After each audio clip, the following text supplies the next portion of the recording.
तुम्हें यहाँ वापस नहीं आना चाहिए। यहाँ खतरा है।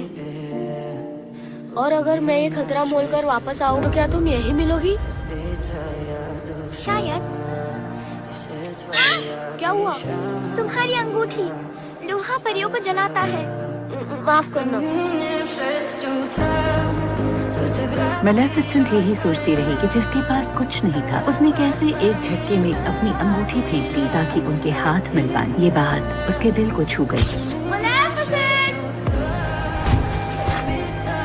इतने दिनों बाद तुम्हें अब याद आई मेरी? मैं तुम्हें कैसे भूल सकता हूँ? तो मेहमान का स्वागत नहीं करोगी?